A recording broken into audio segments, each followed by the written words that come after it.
ರಾಜ್ಯದ ಜನತೆಗೆ ಮತ್ತೊಂದು ದರ ಏರಿಕೆಯ ಬರೆ ಹಾಕೋದಕ್ಕೆ ಸರ್ಕಾರ ಸಿದ್ಧತೆಯನ್ನ ಮಾಡ್ಕೊಳ್ತಾ ಇದೆಯಾ, ಕಸರತ್ತನ್ನ ನಡೆಸ್ತಾ ಇದೆಯಾ ಅನ್ನೋ ಪ್ರಶ್ನೆ ಇದೆ. ಈ ಪ್ರಶ್ನೆ ಯಾಕೆ ಉದ್ಭವ ಆಗ್ತಾ ಇದೆ ಅನ್ನೋದ್ರ ಡೀಟೇಲ್ಸ್ ಈಗ ನೋಡ್ತಾ ಹೋಗೋಣ. ಪೆಟ್ರೋಲ್ ಡೀಸೆಲ್ ಬೆಲೆ ಬಳಿಕ ಟಿಕೆಟ್ ದರವನ್ನ ಏರಿಕೆ ಮಾಡಲಾಗುತ್ತಾ? ಎಷ್ಟು ಪರ್ಸೆಂಟೇಜ್ ಹೈಕ್ ಅನ್ನ ಬಯಸಿ ಕೆಎಸ್ಆರ್ಟಿಸಿ ಪ್ರಸ್ತಾವನೆಯನ್ನ ಸಲ್ಲಿಸಿದೆ ಅನ್ನೋದ್ರ ಡೀಟೇಲ್ಸ್ ಇದು. ಬಸ್ ಟಿಕೆಟ್ ದರ ಏರಿಕೆಗೆ ಕೆಎಸ್ಆರ್ಟಿಸಿಯಿಂದ ಪ್ರಸ್ತಾವನೆಯೊಂದು ಸರ್ಕಾರಕ್ಕೆ ಸಲ್ಲಿಕೆಯಾಗಿದೆ. ಶೇಕಡ 15ರಿಂದ 20% ಟಿಕೆಟ್ ದರವನ್ನ ಹೆಚ್ಚಳ ಮಾಡಿ ಅಂತ ಹೇಳಿ ಕೆಎಸ್ಆರ್ಟಿಸಿ ಪ್ರಸ್ತಾವನೆಯನ್ನ ಸಲ್ಲಿಸಿದೆ. ಜುಲೈ 14ನೇ ತಾರೀಕೆ ಸರ್ಕಾರಕ್ಕೆ ಈ ಕುರಿತು ಪ್ರಸ್ತಾವನೆ ಹೋಗಿದೆ. ಸದ್ಯಕ್ಕೆ ಯಾವುದೇ ಡಿಸಿಷನ್ ಇಲ್ಲ ಅಂತ ಸಾರಿಗೆ ಸಚಿವರಾಗಿರುವಂತಹ ರಾಮಲಿಂಗಾರೆಡ್ಡಿ ಅವರು ಹೇಳ್ತಾ ಇದ್ದಾರೆ. ಬಟ್ ಇದೇ ಮಾತಿಗೆ ಸ್ಟಿಕ್ ಆನ್ ಆಗ್ತಾರ ಅನ್ನೋದು ಪ್ರಶ್ನೆ. ಯಾಕಂದ್ರೆ ಈ ದರ ಏರಿಕೆಗೆ ಪ್ರಮುಖ ಕಾರಣ ಶಕ್ತಿ ಯೋಜನೆಯಿಂದ ಆಗ್ತಾ ಇರುವಂತಹ ಲಾಸ್ ಅಂತ ಇತ್ತೀಚೆಗಷ್ಟೇ NWKRTCನ ಅಧ್ಯಕ್ಷರು ಆಗಿರುವಂತಹ ರಾಜು ಕಾಗೆ ಅವರು ಹೇಳಿದಾಗ ಇಲ್ಲ ಲಾಸ್ ಆಗಿಲ್ಲ, ದರ ಏರಿಕೆ ಇಲ್ವೇ ಇಲ್ಲ, ಆ ಥರದ್ದೆಲ್ಲ ದೂರದ ಮಾತು ಅಂತ ರಾಮಲಿಂಗಾರೆಡ್ಡಿ ಅವರು ಹೇಳಿದ್ರು. ಈಗ ನೋಡಿದ್ರೆ ಕೆಎಸ್ಆರ್ಟಿಸಿ ಕಡೆಯಿಂದ ಪ್ರಸ್ತಾವನೆ ಹೋಗಿದೆ. ಅದು ಕೂಡ 15ರಿಂದ 20% ದರ ಏರಿಕೆ ಅನಿವಾರ್ಯ, ಇನ್ಎವಿಟಬಲ್ ಅಂತ ಹೇಳ್ತಿದ್ದಾರೆ.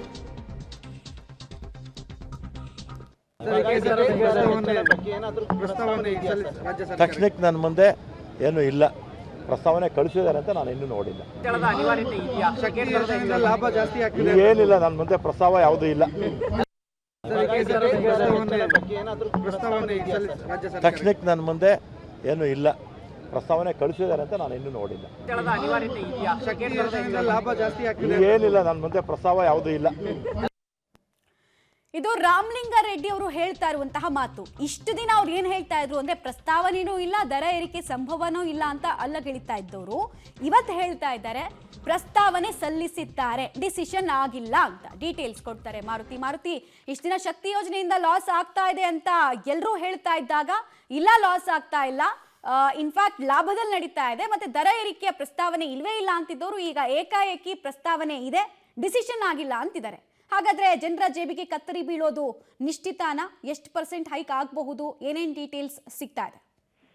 ಖಂಡಿತ ಮಮತಾ, ಈಗ ರಾಜ್ಯ ಸರ್ಕಾರದ ಮುಂದೆ ಕೆಎಸ್ಆರ್ಟಿಸಿಯ 4 ನಿಗಮಗಳು ಸಹ ಬೆಲೆ ಏರಿಕೆಯ ಪ್ರಸ್ತಾವನೆಯನ್ನ ಸಲ್ಲಿಸಿರುವಂತದ್ದು. ಈ ಹಿಂದೆ 1 ತಿಂಗಳ ಹಿಂದೆನೆ ವಾಯುವ್ಯ ಸಾರಿಗೆ ನಿಗಮ ಏನಿದೆ ಆ ನಿಗಮದವರು ಕೂಡ 15ರಿಂದ 20% ಬೆಲೆ ಏರಿಕೆಯನ್ನ ಮಾಡಬೇಕು. ಯಾಕಂದ್ರೆ ನಿಗಮಕ್ಕೆ ಡೀಸೆಲ್ ರೇಟ್ ಏನು 61 ರೂಪಾಯಿ ಇದ್ದು ಅದು ಈಗ 80 ಚಿಲ್ಲರೆ ಬಂದಿದೆ. ಡೀಸೆಲ್ ರೇಟ್ ಜಾಸ್ತಿ ಆಗಿರೋದ್ರಿಂದ ನಿಗಮಕ್ಕೆ ನಷ್ಟ ಆಗ್ತಿದೆ ಅಂತ ಒಂದು ಪ್ರಸ್ತಾವನೆ ಸಲ್ಲಿಸಿದ್ದಾರೆ. ಈಗ 4 ನಿಗಮಗಳು ಒಟ್ಟಿಗೆನೆ ಕಳೆದ 15ನೇ ತಾರೀಕು ರಾಜ್ಯ ಸರ್ಕಾರದ ಮುಂದೆ ಪ್ರಸ್ತಾವನೆ ಸಲ್ಲಿಸಿರುವಂತದ್ದು. ಈ ಬಗ್ಗೆ ಈಗ ರಾಮಲಿಂಗಾರೆಡ್ಡಿ ಅವರು ಪ್ರಸ್ತಾವನೆ ಇದೆ, ಅದನ್ನ ನಾನು ಗಮನಿಸಿಲ್ಲ, ಸದ್ಯಕ್ಕೆ ಏನು ಬೆಲೆ ಏರಿಕೆ ಮಾಡೋಲ್ಲ ಅಂತ ಸಹ ಹೇಳ್ತಿದ್ದಾರೆ. ಆದ್ರೆ ನಿಗಮಗಳು ಒಂದು ವಾದ ಏನಪ್ಪಾ ಅಂದ್ರೆ, ನಿಗಮಗಳಿಂದ ಏನು ಕೆಎಸ್ಆರ್ಟಿಸಿ ಬಸ್ ಚಾಲನೆ ಆಗ್ತಿದೆ, ಡೀಸೆಲ್ಗಳ ಬೆಲೆ ಏರಿಕೆ ಆಗಿದೆ, ಡೀಸೆಲ್ ಬೆಲೆಗಳ ಏರಿಕೆ ಹಿನ್ನೆಲೆಯಲ್ಲಿ ನಮಗೆ ದರ ಏರಿಕೆ ಮಾಡಲೇಬೇಕು, ಹಾಗಾಗಿ ಬೆಲೆ ಏರಿಕೆ ಮಾಡಿ ಅಂತ ರಾಜ್ಯ ಸರ್ಕಾರದ ಮುಂದೆ ಈಗ ಪ್ರಸ್ತಾವನೆ ಸಲ್ಲಿಸಿರುವಂತದ್ದು. ಸದ್ಯಕ್ಕೆ ರಾಮಲಿಂಗಾರೆಡ್ಡಿ ಅವರು ಇವಾಗ ಅದರ ಬಗ್ಗೆ ಒಂದು ಪ್ರತಿಕ್ರಿಯೆ ಕೊಟ್ಟ, ಯಾವುದೇ ಕಾರಣಕ್ಕೂ ನಾವು ಬೆಲೆ ಏರಿಕೆ ಮಾಡಲ್ಲ ಅಂತಿದ್ದಾರೆ. ಬಟ್ ರಾಜ್ಯ ಸರ್ಕಾರ ಮತ್ತು ಸಾರಿಗೆ ಸಚಿವರು ಯಾವ ನಿರ್ಧಾರ ಕೈಗೊಳ್ತಾರೆ, ಯಾಕಂದ್ರೆ ನಿಗಮದ MDಗಳ ಜೊತೆ ಇದಕ್ಕೊಂದು ಸಭೆ ಆಗ್ಬೇಕಾಗುತ್ತೆ. ಸಭೆಯ ನಂತರ ರಾಜ್ಯ ಸರ್ಕಾರ ಇದಕ್ಕೆ ಗ್ರೀನ್ ಸಿಗ್ನಲ್ ಕೊಡುವ ಸಾಧ್ಯತೆ ಇದೆ. ಸದ್ಯದ ಮಾಹಿತಿ ಪ್ರಕಾರ 15ರಿಂದ 20% ಬೆಲೆ ಏರಿಕೆಗೆ ಪ್ರಸ್ತಾವನೆ ಸಲ್ಲಿಸಿರುವಂತದ್ದು. ಇನ್ನೊಂದು 3-4 ದಿನದಲ್ಲಿ ಇದಕ್ಕೊಂದು ಸ್ಪಷ್ಟ ಚಿತ್ರಣ ಸಿಗುತ್ತೆ. ರಾಜ್ಯ ಸರ್ಕಾರ ಇದಕ್ಕೆ ಯಾವ ನಿರ್ಧಾರ ಕೈಗೊಳ್ಳುತ್ತೆ, ಯಾಕಂದ್ರೆ ಶಕ್ತಿ ಯೋಜನೆ ಬಂದ ನಂತರದಲ್ಲಿ ಪ್ರಯಾಣಿಕರ ಸಂಖ್ಯೆ ಜಾಸ್ತಿ ಆಗಿದ್ರು, ಡೀಸೆಲ್ ಬೆಲೆ ಏರಿಕೆ ಆದ ಕಾರಣಕ್ಕೆ ಬೆಲೆ ಏರಿಕೆ ಮಾಡಲೇಬೇಕು ಅನ್ನೋದು ನಿಗಮಗಳ ಒಂದು ವಾದ ಆಗಿರುವಂತದ್ದು. ಮಮತಾ, ಧನ್ಯವಾದ ಮಾರುತಿ ತಮ್ಮ ಮಾಹಿತಿಗಾಗಿ.